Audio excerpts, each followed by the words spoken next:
Hello everybody and welcome to Nathan Unshuffled, and I'm super excited to be with you today because I have a really great show that I've been preparing for quite some time, and I'm excited to finally get it out there and to your ears. This is my Rush ranking episode. I've done rankings of various different bands in the progressive rock world. Hopefully many of you have seen some of those. I've done it with Jethro Tull recently. I did it with Yes, Genesis, Gentle Giant, a lot of the big names of the progressive rock scene, some of the newer artists as well I've tackled, so it's been a lot of fun, and this is one glaring band that I think has needed to have a ranking episode and just hasn't yet. This is Rush and their incredible discography, one of the most consistent discographies that I've come across in doing these ranking episodes. And for the most part, it's just this core trio of guys who are just fantastic musicians and build these fantastic albums that are just really wonderful to listen to and showcase a lot of different eras that the band went through throughout their storied career. They were formed in Toronto, Canada in 1968. They're comprised of Geddy Lee on bass guitar, keyboards, and vocals, Alex Lifeson on guitar, and Neil Peart on drums, percussion, and writing the lyrics, of course. So this is a great band. I did a little bit of a background on them in my beginner's guide to Rush, if you want to check that out as well, if you're interested in more of their history and some of my recommendations of where to start in their catalog. But this episode, I just want to dive into the album ranking and, of course, give you kind of the disclaimer that this is just my preferences. I know everyone else will have a completely different order, and different albums will stand out to you. Some of my lowest ranked albums may be your favorite albums from them. I'm not trying to trash or diss any of these albums. Like I said, this is one of the most consistent discographies I've discussed, and so every one of these albums has something to love, even if it doesn't connect with me as much personally, just from my taste in music. But there's a lot to love here and a lot to get excited about. So let's jump in. Starting with number 19, we've got Test for Echo from 1996. Yeah, this one doesn't really work for me completely. It's still solid rock music and takes some inspiration from like the grunge scene, I think, of the time. You know, bands like Soundgarden and Pearl Jam, so you get a bit of that flavor. But the songs don't really stand out. There's a lot of cool little highlights, including the title track. I think Driven is one of their stronger songs from this era. The Heavier Time in Motion was another one that I enjoyed listening to. I like the instrumental Limbo with some really great, incredible bass work from Geddy Lee. But overall, it just doesn't connect with me quite as much as their other albums. As much as I enjoy it, it just stands a little bit below some of their other albums that I just enjoy a lot more in the catalog. So number 18 for me is Roll the Bones in 1991, and you can kind of see a theme for the albums that are ranked low for me. It's this like late 80s, early 90s period that I struggle a bit with in their catalog. Just the sound of that time is not really my favorite. So this was a little bit of a tough album for me to get into. There's little flashes of fun stuff going on, but similar to like what I said about Test for Echo, nothing really particularly stands out in a big way. I really love Where's My Thing was a cool, funky instrumental. I think the opener Dreamline is a really cool highlight of the album. Pretty much any album opener that they do, they always start the album off really well, and I think this is a really great one as well. Bravado is a really cool track. I think the title track is really cool, even if it features some controversial like rapping style into it. But I think overall it's a really interesting record. There's definitely some cool tracks and highlights, but it just overall doesn't hit me as hard as some of their other records that I just absolutely love more. So it has to stay fairly low in the rankings at number 18. At number 17, kind of in a similar vein, is Presto from 1989. Once again, I think this was kind of an answer to the more synth-heavy 80s albums. They were trying to kind of go back to basics with more of a rock approach, where the keyboards were more of a texture and not a primary instrument. And for me, it just doesn't work as well. I really love their 80s period, as you'll find out later, and I feel like they're missing something when they took some of that 80s style out of their music. Of course, they have to adapt with the day and with the new sounds, but for me personally, in my taste, this just doesn't really work as well. The opener, Show Don't Tell, is a pretty good energetic rocker with some great acoustic and electric guitar work. Chain Lightning keeps this energy high and is another fun track, maybe my favorite on the record. The Pass is a mournful kind of heartfelt piece of music that's really good as well, talking about a friend of Pierce who discussed juvenile suicide, so it has a lot of meaning. The title track, Presto, has some great acoustic guitar playing, but it isn't super memorable beyond some of those tracks, and for that reason it just ends up a little bit on the lower end of the spectrum here. Number 16, I've got their self-titled debut, Rush, from 1974. It's a really solid, cool album. It's very solid, bluesy, hard rock music, definitely taking a lot of its cue from Led Zeppelin, who was massively popular at the time. But it's hard to rank this one too highly, of course, because it's missing one of their primary members, Neil Peart. This is before his entrance into the band and features John Rutsey on the drums on the album, so that mars it a little bit.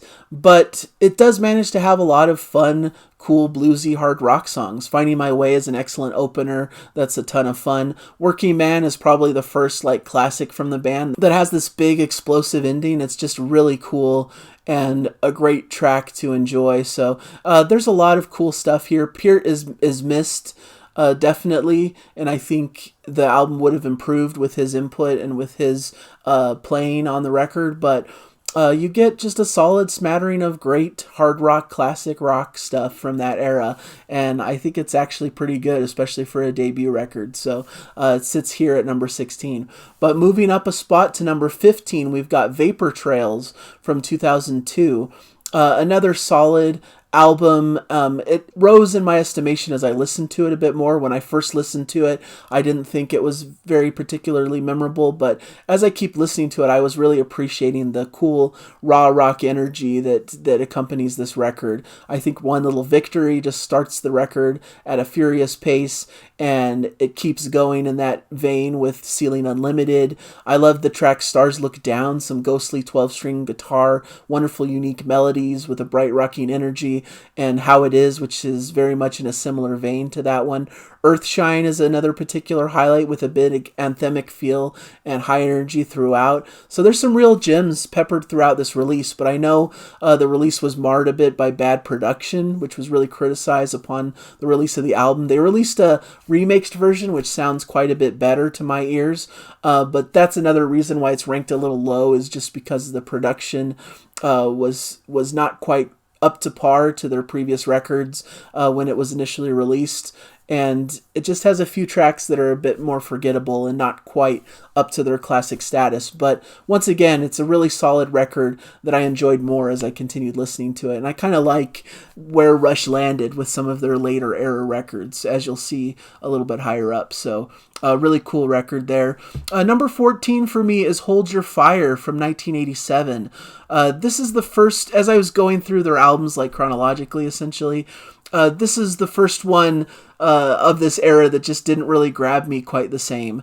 I still respect how they're able to really embrace this 80s style sound, but this just wasn't my preference in comparison to their other 80s records. There's a lot of prevalence of that 80s synth work, and I think it probably overshadows a bit of the other band members' abilities, but you still got some great 80s inspired rock here with the opening duology of Force 10, and then Time Stands Still, which features Amy Mann on vocals, a really great pop song that's maybe underrated, just fantastic. And I love the run from Lock and Key all the way through to Mission and then Turn the Page.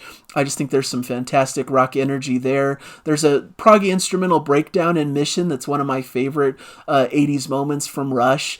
They're able to infuse that proggy style and some of their complex arrangements into this more synth-heavy, poppier 80s sound, and it's really fascinating how they're able to blend those things. I think they did it better on some of their prior records to this one, but it's still done really expertly well, and once again, like I said, even things that are lower ranked are still excellent releases that I totally enjoyed listening to, so a lot of solid music to be found on this one. Number 13 for me is Fly By Night from 1975, a really solid classic hard rock album that is really really enjoyable to listen to. And once again, it takes that kind of Led Zeppelin-y blueprint from their first record, adds a little bit more of that prog complexity that I personally love, which makes me like it a bit better, but it's still a little bit raw and a little bit unfocused compared to where they would go in their upcoming releases. So there's definitely some flashes of cool stuff. I love the opening of Anthem. I think it's an incredible opening rock track. I love Bytor and the Snow Dog, which to me is probably the most representative of where they'd go in their more adventurous progressive rock sound. It's an 8-minute, 57-second piece that just really explores a lot of different facets to their sound and adds that prog flavor. So it's a great experimental track that showcases where the band would go. The final track in the end I thought was interesting. It feels a bit like Rush's version of like Stairway to Heaven. I feel like it has some of that DNA from Stairway to Heaven by Led Zeppelin, but they take it in their own direction and do it in their own fashion, which to me kind of breaks them away from that Led Zeppelin comparison into their own lane that they'd occupy in their upcoming albums. So I think that's interesting. And you're seeing a bit more of the fantasy-inspired lyrics that Neil Peart would bring into the band, like with Rivendell, of course, and the aforementioned Bytor and the Snow Dog. So I think that's really cool that they add these fantasy elements, which as a big fan of fantasy sci-fi really speaks to me. So I think this signaled a new era for the band and them really taking a leap forward from their debut in an excellent way. So that's my number 13 record, Fly By Night. Then we move into number 12, which for me is Clockwork Angels from 2012. This one, I see a lot of high opinion of this one when I researched on the internet where these albums rank for most people and such. And I saw this one high on a lot of people's lists. For me, it didn't fully connect as much as I hoped it would, but I do still consider it an excellent swan song for the band. This is their final record, and they really went all out with this big, sprawling concept record that harkened back a little bit to their prog roots, I would say. And it really is a great punchy rocky album. There's some really heavy rocking tracks here. I love the opening of Caravan. I think that's one of their best rocking tracks from their later era, and there's so many cool moments. The title track is a 7.5-minute long piece that goes through a lot of different things and is really beautiful. The Garden, which the track list ends with, is totally beautiful with some backing strings, some busy bass work, and acoustic guitar flourishes, which really closes out their career in an excellent fashion. So there's a lot to love here. I love the steampunk type energy to the storyline that Neil Peart was developing for this piece. And I think there's a lot to enjoy and love about the record, but it doesn't totally work every single song completely consistently for me. There's definitely highlights and great moments, and I love the heavier, rockier energy throughout the piece, but some tracks are a little bit less memorable. Some tracks don't work quite as well as others, but when it does work, it's fantastic and tells a really interesting story through their music. And so I think it's an important piece of their discography, but doesn't quite hit the heights of some of the records that I'm going to be talking about soon. So that's why it's at number 12, which is a respectable placement, I think, considering how strong their catalog is. Number 11 for me is Caress of Steel from 1975. This one surprised me a bit. It was stronger than I was expecting it to be, because I thought it was more of an experimental failure at the time, which I think a lot of the music critics of the day considered it to be, that it was just not quite up to snuff, and they'd really come to impress with 2112, which was upcoming for them. But I think there's a lot of cool stuff to enjoy on this record. You know, there's some cool, groovy blues rock kind of numbers to start, a hard-hitting rocker like the opening Bastille Day. I love Lakeside Park. I think that's an underrated gem from them. But what really blew me away was the Necromancer, which I didn't realize I enjoyed quite that much. It's psychedelic and strange and goes through a lot of different sections, and it's very unique and clever. Maybe it doesn't perfectly hang together as some of their future epics would, but I think it's a really interesting blueprint for what they would do, and shows a lot of creativity and interest, and showcases their proggy roots and how they were trying to branch out a bit. The Fountain of Lamneth that comes next is a little less successful to me compared to the Necromancer. I think there's some great sections and some great moments, and it showcases some cool energy, but it doesn't all hang together perfectly well for me. There's sections that just don't interest me quite as much as others, and so it's a bit meandering at times, doesn't quite work completely for my ears, but it feels like a rough blueprint of what they'd perfect on 2112, and for that reason, I think it's a really solid record that showcases some of that prog energy and is brilliant considering how young they were as a band. This is only, their third record, and they were already able to create such interesting prog work here. I think it really showcased where the band would go and is a fascinating release to listen to. So moving into our top 10 here, these are all absolutely fantastic records. This top 10, this is far and away my favorite of their catalog, so I'm excited to dive into the top 10 records here. At number 10, I have Counterparts from 1993, and I was mentioning how I don't really prefer their 90s sound. This is the exception. For some reason, this one really works for me. It has the rock energy that they were going for of that time, taking cues from like grunge-era bands like Soundgarden and Pearl Jam, but it does it uniquely in their own style. They're not sacrificing who they are at their core to just ape the bands that were popular at the time. They're able to infuse some of that style, but still stay true to their own sound. And I think that's expertly done on this record. And there's just so much energy, so much fun to be had here. I love Animate. It's an opener full of fire with an incredible bass line and killer groove. Stick It Out keeps the energy high. Cut to the Chase has some hard rock elements in it. Nobody's Hero is a classy acoustic number with super poignant lyrics. We get something quirky and interesting on Alien Shore. Really interesting lyrics, but a cool instrumental section with just some really nice funky bass. Leave That Thing Alone was a particular standout. This really cool, clever instrumental track towards the end with some real funk flavor, which brought to mind some of their classic instrumentals from like moving pictures like YYZ. Just an incredible album that just really packs a punch. Every track is interesting and fun. There's a lot of cool rock elements, and it showcases what the band could do in their 90s period that works for them. You know, it's not a supremely proggy record. It's more of just a standard rock album, but it's done expertly well, and I can't deny the power and the fun that's on display here, and I think they really cracked the code of what they could do post-80s in their formation. I think it's really excellent. So number 10 is Counterparts. Moving even further into the future, number 9 is Snakes and Arrows from 2007. And I just was blown away by this album. I was very surprised that it was as strong as it was on my listen through. One of the best later era Rush albums, bar none, for me. It feels like it has a bit of that 70s adventurous spirit that I love, but brings it into a modern era. You know, has some of that modern alternative sound too, especially in the production. Sounds fantastic production-wise as well. But they're, once again, not sacrificing who they are at their core and what made them so special throughout the 70s especially. I love Far Cry. I think it's just one of the great modern rock tunes. It's just really a great punch of energy to get you right into the record. Really love it. Armor and Sword is a fantastic rock song that shifts between some acoustic and electric guitar playing. Spindrift has a proggy swagger to it. I like The Way the Wind Blows, a pleasant track that balances some heavy rock with some breezy laid-back acoustic beauty.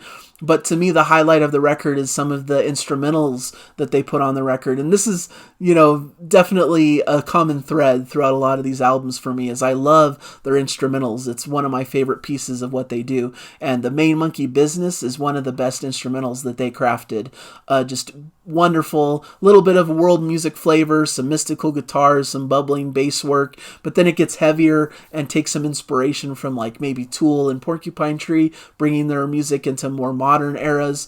It's just a fantastic journey and that I love. Hope gives you more of that acoustic guitar flavor. It's just like a solo acoustic guitar piece, but then Malignant Narcissism brings the funk in a great small package. Wonderful instrumental that's fun to listen to and was one of the most enjoyable experiences. I just think this is a fantastic album. Really has some cool stuff on it that brings a lot of energy and fun. Maybe the only criticism I could levy towards it is some of the tracks towards the end could probably be cut and you don't really miss a lot, but they're still fun tracks. They're still ones that I enjoy listening to when they come up. but maybe they're just not the standouts that some of the earlier tracks on the record are.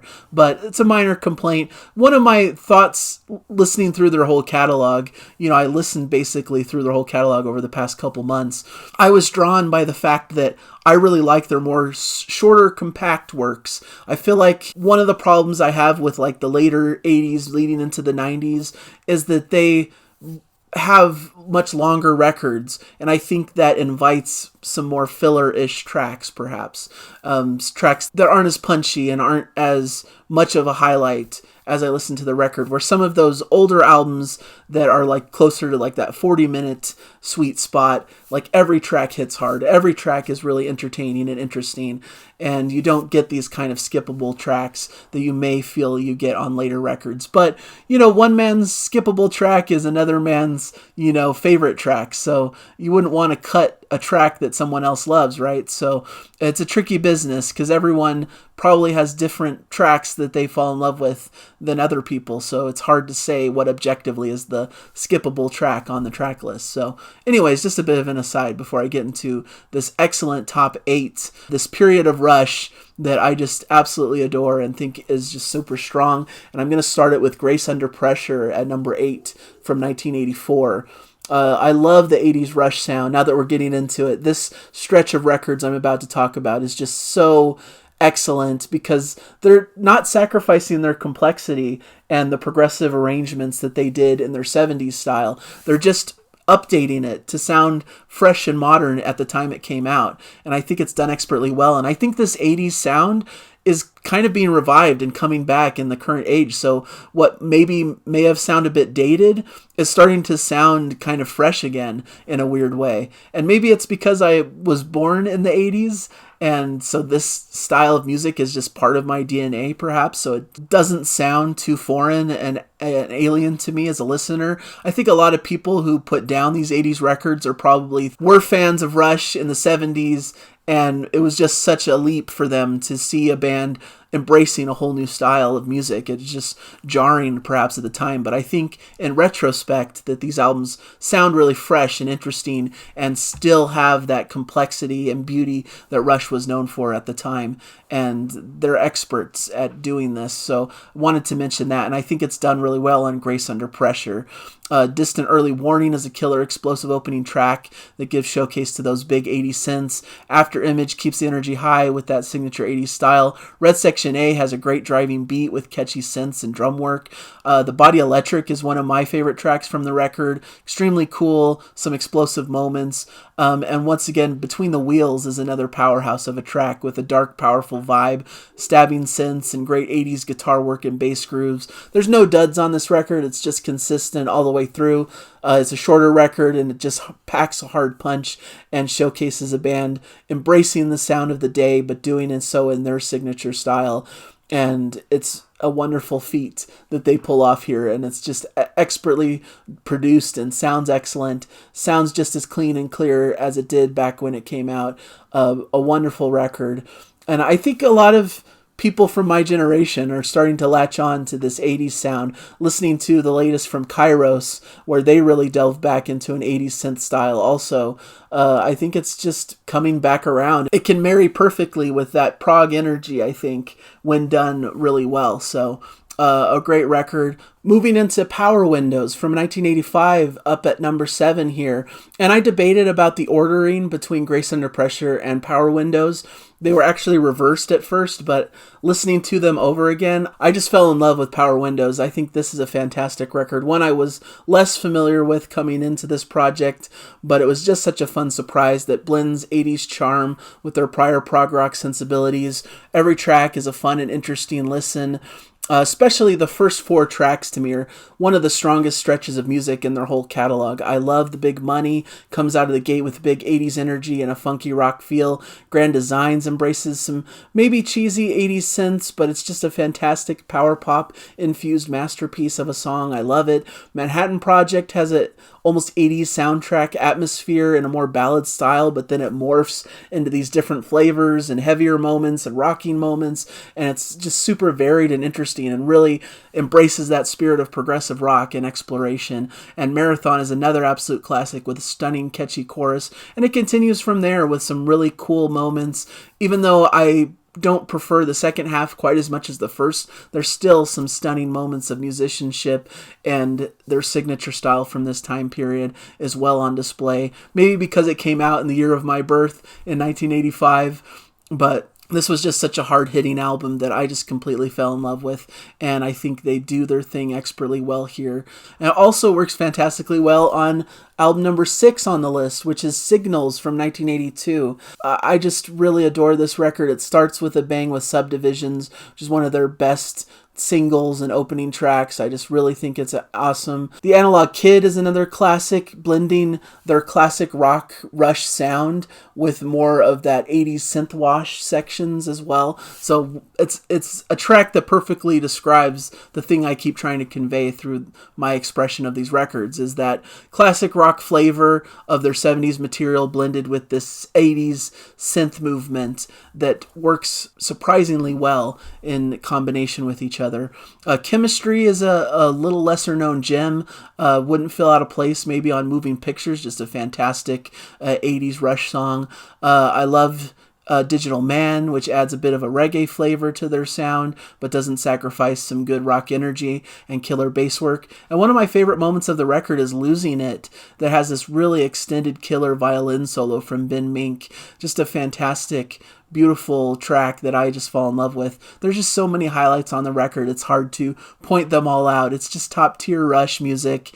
They didn't lose any of a step after their wonderful Moving Pictures record, and it's such a classic and such a gem in their discography. I totally adore and love it.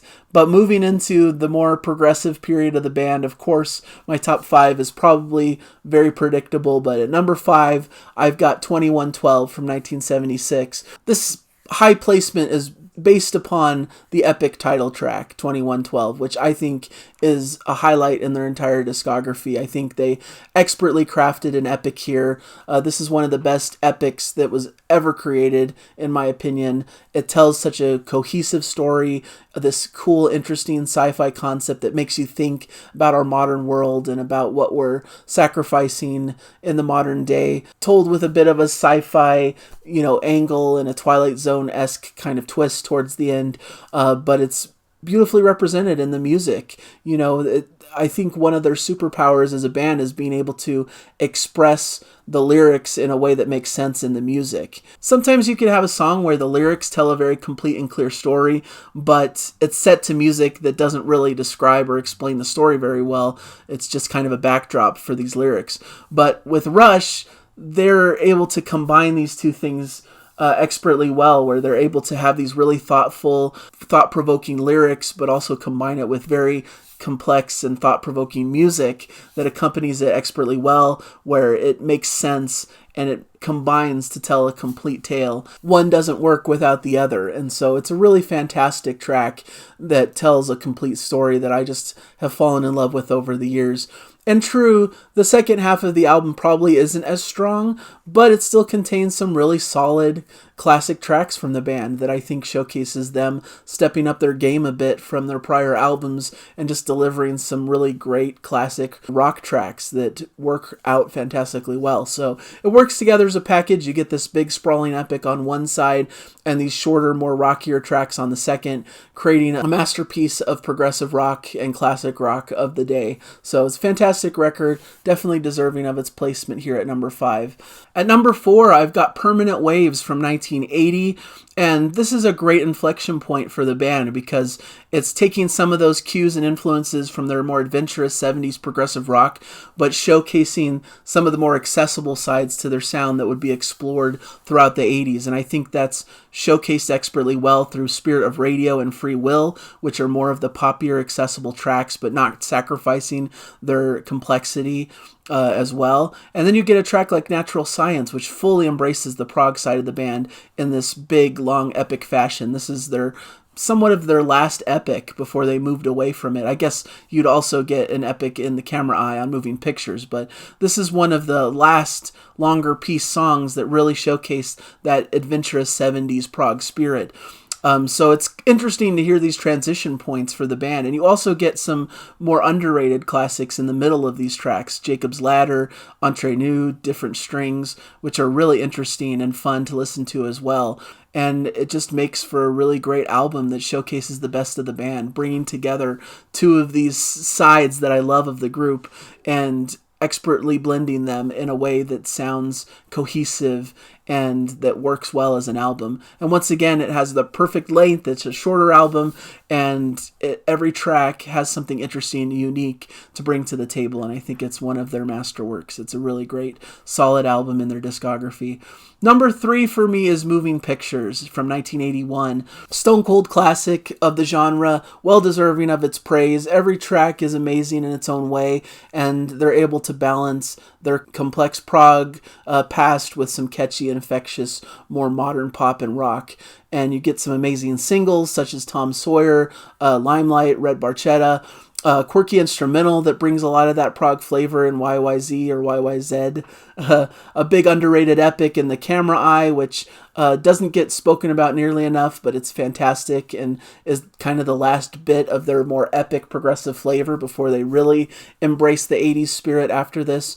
And you get some tracks where they're experimenting a little bit with some new sounds, like on Vital Signs and Witch Hunt, bringing a bit of a spookier flavor to Witch Hunt, some reggae-ish flavor to Vital Signs, and you get an interesting mix of sounds and different styles.